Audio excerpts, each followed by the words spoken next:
This is the Listening Tube. Hello, and thank you for putting your ear to the Listening Tube. I'm your host, Bob Woodley.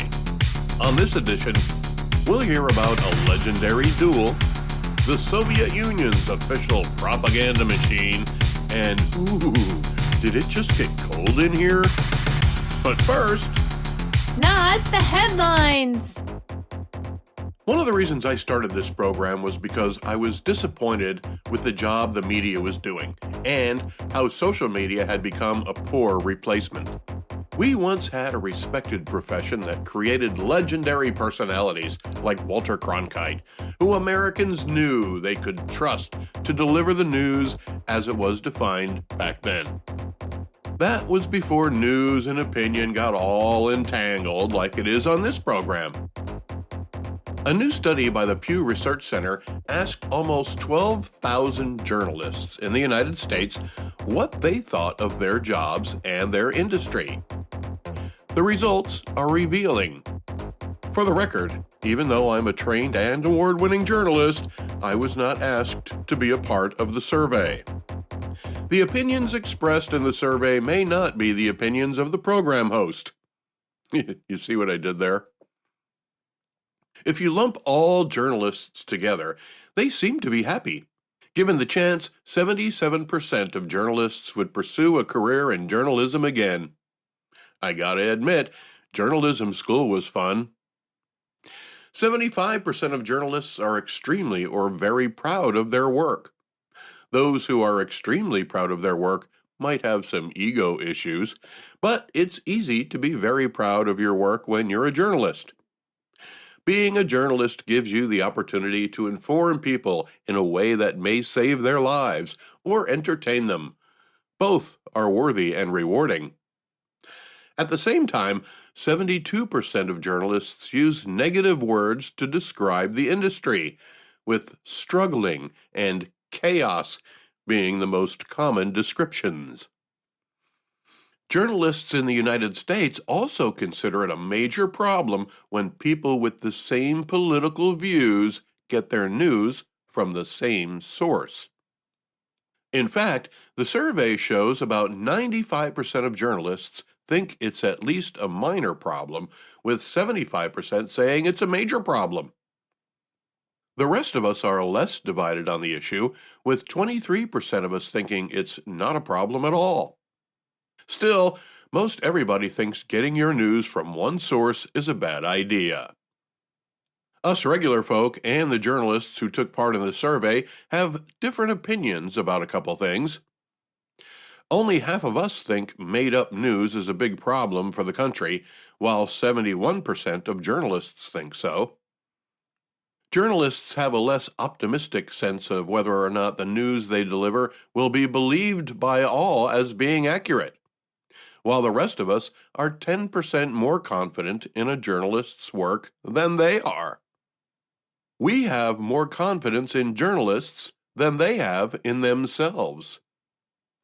Do they deserve our confidence?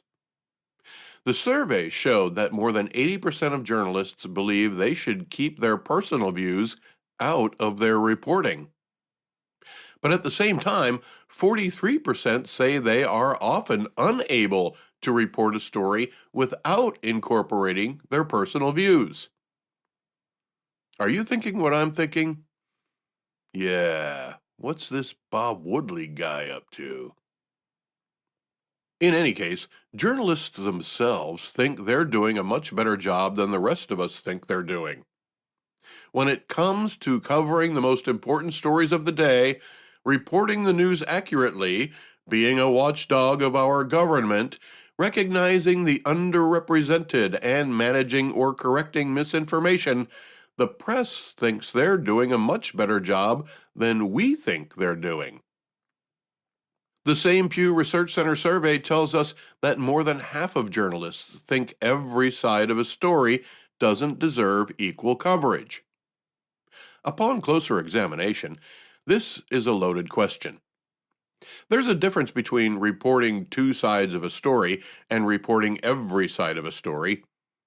Every story has at least two sides.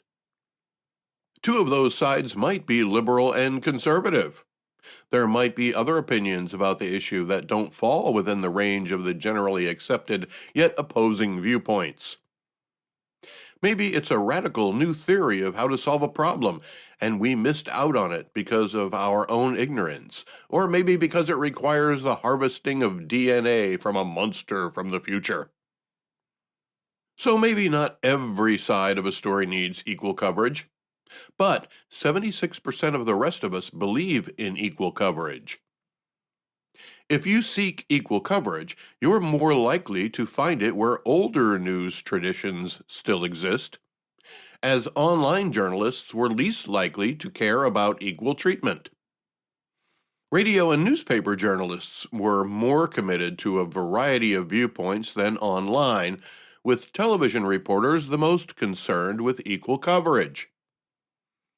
That's the tally amongst journalists as a group. When you break down the journalists into political parties, the disparity appears. If you ask journalists who work for left-leaning news organizations, only 37% of them believe in equal treatment of stories, while 57% of journalists who work for right-leaning news organizations believe in equal coverage. Even among non-journalists, only 68% of liberals say they want all sides of a story covered, compared to 87% of conservatives who say they want to hear all sides of the story. As a result, trust in the media is falling, especially among Republicans. This distinction between conservatives and liberals when it comes to media coverage is telling. What it says is that conservatives are more likely to expect and willing to accept another side of the story. The survey shows that those who lean liberal, citizens and journalists alike, are less likely to share or be interested in another side of the story. Journalists aren't supposed to choose sides when they deliver the news. They are certainly entitled to their opinions and are free to express them in the proper forum. Having left and right-leaning news outlets that find journalists who already have similar views to the editorial slant of the organization has given us a glimpse of how Americans really feel. As it turns out, most Americans want to hear more sides of the issues. Americans are going to find news sources that give them more sides of the issues. The evidence would suggest that liberal news outlets aren't where Americans are going for their news. According to Adweek.com's TV Newser, this past Thursday, the 10 most watched cable news shows were on Fox News. And the Gutfeld program often transcends cable and outperforms all of the network programs in its time slot. That includes Colbert, Kimmel, and Fallon. Look, I've said on this program before that every media outlet has a slant. Every reporter has an angle. Every editor has a viewpoint that will shine through in what you read, see, and hear. Clearly, Americans, and I hope all people around the world, want to hear more than one side of an issue. We want to be trusted to gather information and come to a conclusion based on what we've learned. News organizations who trust us with all the information are the ones who gain our trust in return. Having said that, another story about the media flew in under the radar recently. The Associated Press announced that they've created a new department title, Democracy Editor. The Democracy Editor's role is described as managing coverage on challenges to democracy, voting rights, election processes, and related areas. The Associated Press believes that there are enough stories around the country about elections and the election process that they can keep a lot of reporters busy. Like all politics, voting and elections are local. But that's not where the story ends. At least, not the story I read about it. It was a CNN business story that spent 4 paragraphs on the announcement, quoting an AP executive about the need for the position, especially with the midterm elections around the corner. Then the story wonders about the effect the election will have on the major political parties and points out that many media organizations will be particularly interested in Donald Trump's influence. I don't know why CNN thinks they can just speak for other media organizations, but they did. The next paragraph of the story is the really interesting part, though. Right after they mention Donald Trump, they have a quote that says, "We have an extremist wing, an extremist element within the conservative movement that is trying to basically take over the Republican Party." The quote was from another guest on the same program from where they pulled the AP editor quote. But this was a quote from a Huffington Post editor-in-chief. She went on to say, "The press, the American people, all of us, anyone who's pro-democracy, pro-free press, pro-equality, this is what we're up against because these are things these people do not want." I'm going to have to say that's not an accurate statement. She's accusing conservatives of being anti-free press when more people watch Fox News than even claim to be conservative. As for being pro-equality, the Pew survey shows that conservative journalists are more inclined to share both sides of an issue. CNN wasn't done quoting her. The editor-in-chief of a news organization went on to say, "That's why it's so important for the press to keep banging the drum. This is not the time to be shy. This is not the time to demur away from something. This is not the time to just both sides something to death. There is no both sides to whether or not you're pro-democracy and pro-free press." Okay, that last part's true. But when is it the press's responsibility to bang the drum on anything? And since when has the press been shy? And until recently, the press didn't demur away from anything. But if you don't want to both sides something to death, why are you even in the news business? But getting back to the CNN article, it clearly demonstrates how a news organization can take a fairly benign story like a new department at the Associated Press and turn it into an assault on a political party, while at the same time reinforcing the doctrine that you don't deserve both sides of the story, just as was demonstrated in the Pew Research survey of nearly 12,000 journalists. Let's go back through the listening tube. This week in 1787, Congress established the Northwest Territory. Yes, the great Northwest. Oregon, Washington, Idaho, Montana. Wait a minute. This was in 1787. At that time, the Northwest Territory was an expansive land west of Pennsylvania. It covered what is now Ohio, Indiana, Illinois, Michigan, and part of Minnesota and Wisconsin. That was the Wild West back then. It was the first organized, incorporated territory of a relatively new nation. The colonies had declared themselves states just over a decade earlier, and the westward expansion had begun. The Northwest Territory didn't last long, though. 16 years later, the southeast portion of it became the state of Ohio, and the rest of the territory became part of the Indiana Territory. That was thanks to a very important legislative move by the U.S. Congress called the Ordinance of 1787.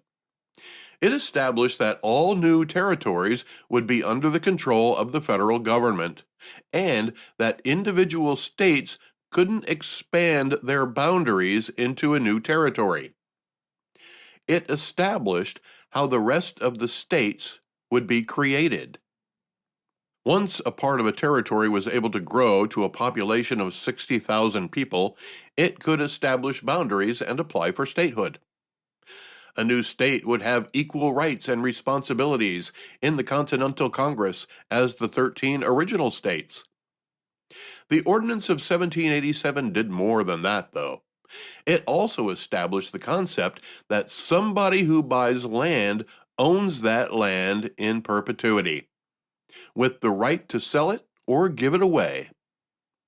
It also established natural navigation routes in the territory in anticipation of expansion, stating the navigable waters leading into the Mississippi and St. Lawrence, and the carrying places between the same, shall be common highways and forever free, as well to the inhabitants of the said territory as to the citizens of the United States, and those of any other states that may be admitted into the Confederacy without any tax, impost, or duty therefor. This week in 1789, citizens of Paris stormed the Bastille prison. This is widely recognized as the beginning of the French Revolution. If you want to read a good book, A Tale of Two Cities by Charles Dickens is a wonderful representation of the time.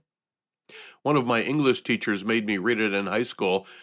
I wouldn't admit it then, but I enjoyed it so much I've read it again since.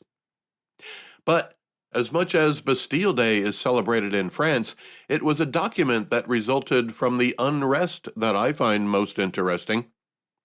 Still in use today, it's called the Declaration of the Rights of Man and of the Citizen. There are 17 of them. Here they are, in English, not French. Article 1. Human beings are born and remain free and equal in rights. Social distinctions can be founded only on the common good. Article 2. The goal of any political association is the conservation of the natural and imprescriptible rights of man.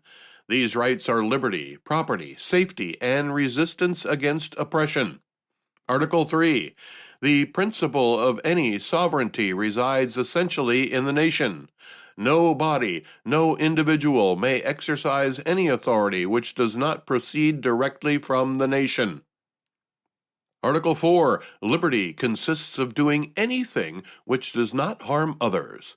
Thus, the exercise of the natural rights of each man has only those borders which assume other members of the society the fruition of these same rights. These borders can be determined only by the law.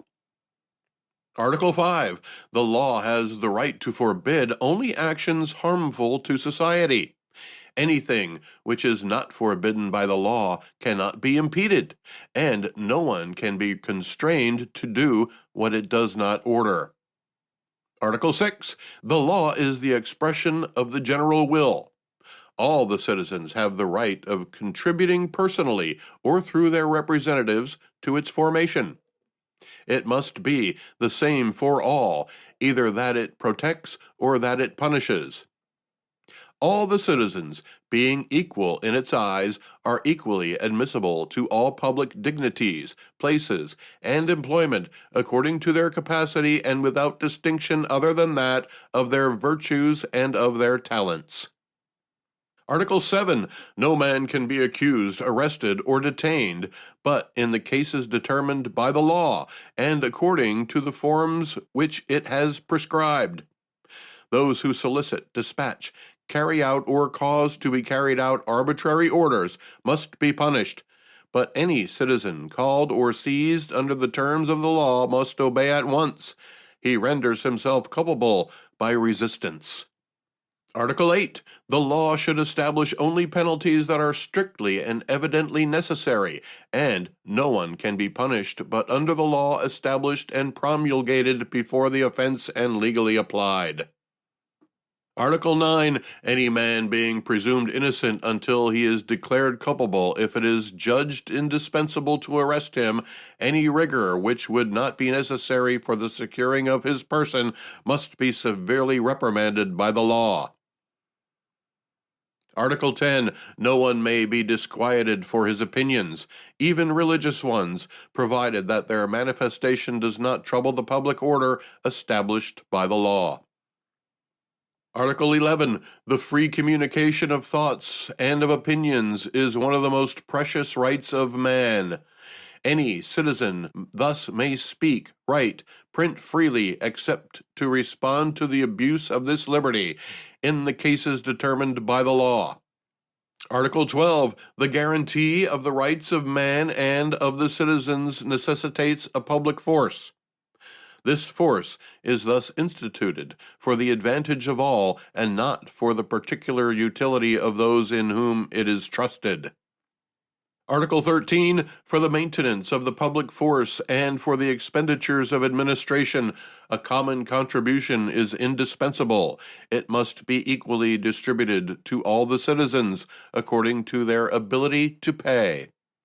Article 14, each citizen has the right to ascertain by himself or through his representatives the need for a public tax, to consent to it freely, to know the uses to which it is put, and of determining the proportion, basis, collection, and duration.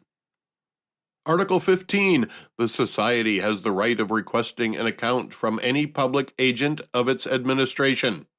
Article 16, any society in which the guarantee of rights is not assured, nor the separation of powers determined, has no constitution.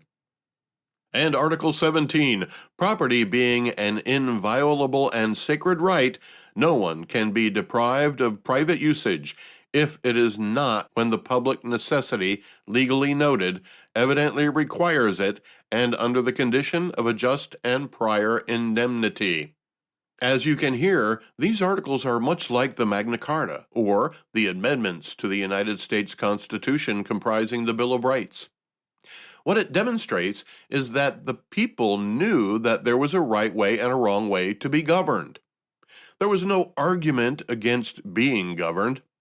Society can't be a free-for-all. We have rights as human beings. We always had responsibilities to governments. Dating back to ancient times, we were subjected to servitude or taxation. We lived or died at the whim of those who governed. Even though we didn't like it, we accepted being governed. It's when we began expecting rights to go along with our responsibilities that governments started changing. The best way we've found to be governed so far is for the people to give the power to the government, not the other way around. Unfortunately, here in America, the people now have very little to say about how we're governed other than how we vote. We may have all the rights given to us by the Constitution, but we no longer have the power given to us by the Declaration of Independence. This week in 1790, Congress establishes the District of Columbia. Perhaps one of the most unique places in the world. Not only is it America's capital, it's also run by the federal government in much of the way the Queen rules England. There's a mayor and a 13-member city council, but anything they do can be overruled by Congress. Just to make sure it stays that way, Washington, D.C. doesn't have a voting member of said Congress, just a token member of the House and no representative in the Senate. There's been a movement since 1800 to make Washington, D.C. a state, and even though the House passed a resolution supporting the idea, it has yet to appear in the Senate. This spoke and wheel designed city is an interesting place to visit, though. It's full of monuments and museums. My wife and I have visited several times, but that was before fencing was put up all over the place. We were visiting the Capitol grounds one day when a very interesting protest was happening. As we approached the Capitol steps, some of the signs came into focus, and the words of the protesters became clear. The crowd there that day was protesting circumcision. There were signs claiming that circumcision is mutilation and that no child should have to go through that. There was a man there with a guitar singing songs about the evils of circumcision. Just moments later, a few buses pull up with an elementary school field trip. All I could think of was, boy, I'm glad I'm not one of those teachers right now. This week in 1804, Vice President Aaron Burr kills Alexander Hamilton in a pistol duel near Weehawken, New Jersey. It's probably the most famous duel in not only colonial American history, but all of American history. But how did it come to be that two prominent American political figures would actually point guns at each other? I'm going to look that up. He's gonna look it up. He's really gonna do it. I want the truth! You can't handle the truth! Even though these two men fought together in the Revolutionary War on General Washington's staff, their political agreement ended there. While Hamilton favored the federal system, Burr was something of a political outlier. While Hamilton went on to form our government, Burr went to New York to practice law. But then Burr beat Hamilton's father-in-law for a New York Senate seat, and the rivalry became palpable. 4 years before the duel, Burr ran for president. Back then, whoever got the second most electoral votes became vice president. Burr was just hoping to become Thomas Jefferson's second in command, but they both ended up with 73 electoral votes. And after 35 votes in the House of Representatives to break the tie, Jefferson won on the 36th vote. Alexander Hamilton didn't want Burr to become president and launched a letter-writing campaign against Burr. It worked. Burr wouldn't forget. Jefferson wasn't fond of Burr either, and when the next election came in 1804, Burr decided that he would again run for governor of New York. But Hamilton continued his campaign against Burr. Hamilton's opinion of Burr having poor character and criticizing Burr's leadership ability were published, and that led to an exchange of letters between Burr and Hamilton. Burr demanding an explanation of the accusations, and Hamilton obliging. These two men actually argued with each other via letters. Now, I don't know the speed of the mail back in 1804, but just imagine you get a letter from your rival, and whilst reading it, your blood begins to boil. You become so enraged that you need to pour yourself a good stiff stein of mead. You're incensed at the nerve of the opposing gentleman. Can you believe he wrote that? Well, I never. Well, Aaron Burr, in a letter, challenged Hamilton to a duel. I don't know about you, but I can't imagine getting challenged to a duel via letter, but I guess it's better than getting a letter that says the next time I see you, I'm going to kill you. At least with the challenge of a duel, you have an honest chance of winning. Hamilton accepted. Spoiler alert! I'm about to tell you how the Burr-Hamilton duel played out. A blog called JourneyWithMurphy.com tells the story well. Both men left Manhattan on separate boats as part of the plan to keep the duel a secret. Each man was accompanied by a second, whose responsibilities included making sure the proceedings went according to the gentleman's rules. One other man, a doctor, was in attendance. 2 shots rang out. Historians say that Hamilton intentionally missed Burr, but Burr's aim was true and lethal. He had finally vanquished his personal rival. Hamilton didn't die right away, though. He was returned by boat to Manhattan and survived long enough to say goodbye to his wife and children. One of Hamilton's children wasn't able to see him, though. His son Philip also died in a duel at the very same location in Weehawken, New Jersey, almost 3 years earlier. The doctor who attended Alexander Hamilton's fatal duel was also the same doctor who attended the fatal duel of his son, Philip, before him. This week in 1850, the first public demonstration of ice made by refrigeration takes place in Florida. If you want to show off your ice machine, you do it in July in Florida. There's a story on Wired that cites the Smithsonian and the John Gorey State Museum as sources that describes how the ice machine was introduced to the public. It was invented by a doctor and civic leader in his community who discovered that cooled air could help his patients. He began experimenting with how to cool air and water.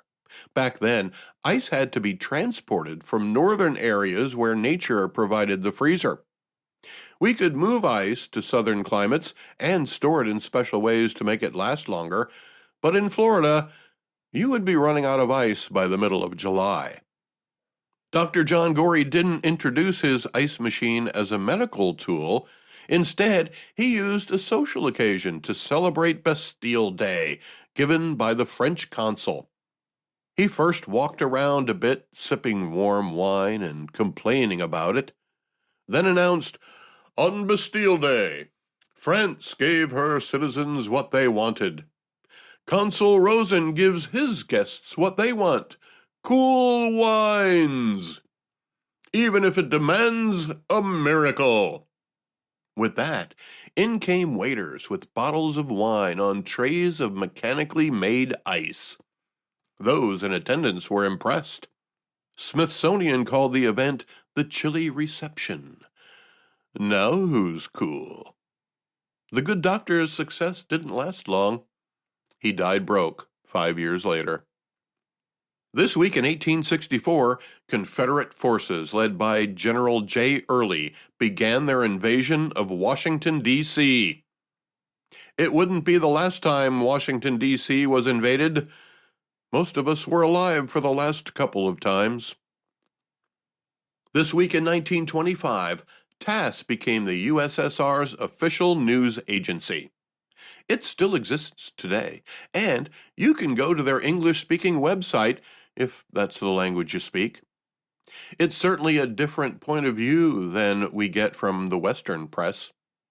Its origins go back as far as 1902, but was established by decree in 1925 to have exclusive right to gather and distribute information outside the Soviet Union, as well as the right to distribute foreign and domestic information within the Soviet Union, and manage the news agencies of the Soviet republics. It wasn't a big secret that in order to maintain control of the people, you had to maintain control of the press. TASS became the mouthpiece of the Soviet Communist government, and its loyalties were rewarded when the Soviet Union was dissolved in the early 1990s. Another decree in 1992 redefined its status and renamed it, although the mission didn't change. It got its original name back in 2014. Today, it's used as a weapon of Russia against their own people, allowing TASS to regulate and disseminate information as the Putin administration sees fit, at the expense of the people's dignity, or perhaps to spare their embarrassment. Organizations like TASS are why our founding fathers were insistent on giving the press the freedom it has in America. The sad part is, many American news organizations have also become mouthpieces of government entities. This week in 1933, the first police radio system was operated in Eastchester Township, New York. You can run, but you can't outrun the radio. The listening tube will return at the speed of sound.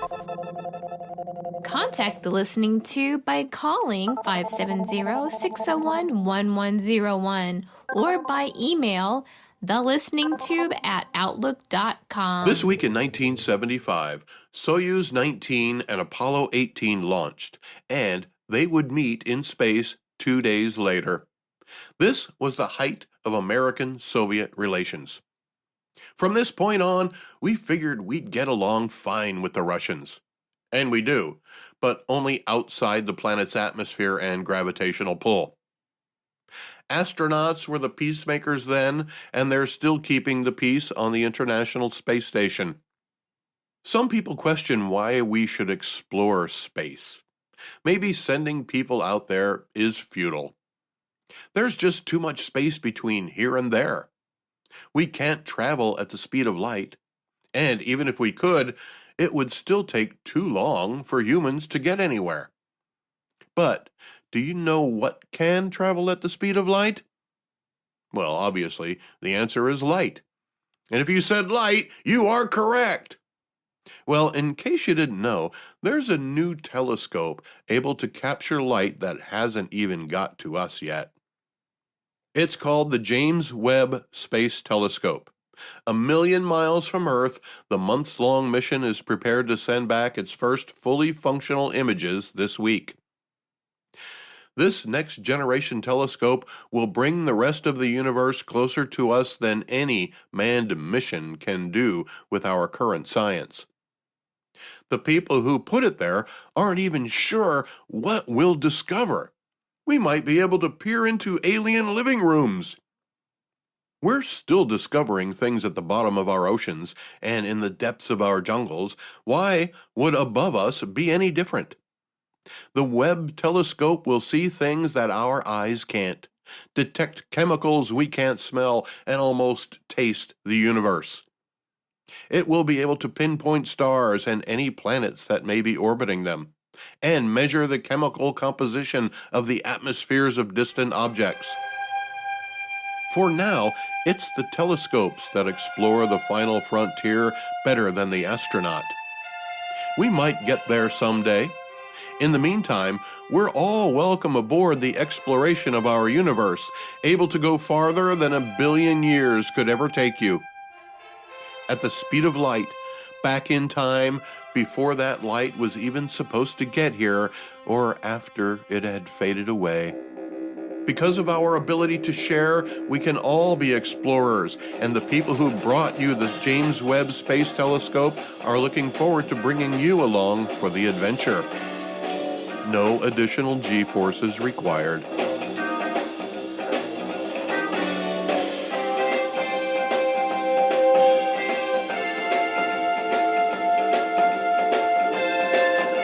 The Listening Tube is written and produced by yours truly.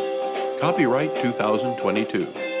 Thank you for putting your ear to the Listening Tube. I'm your host, Bob Woodley, for Thou Ad Infinitum.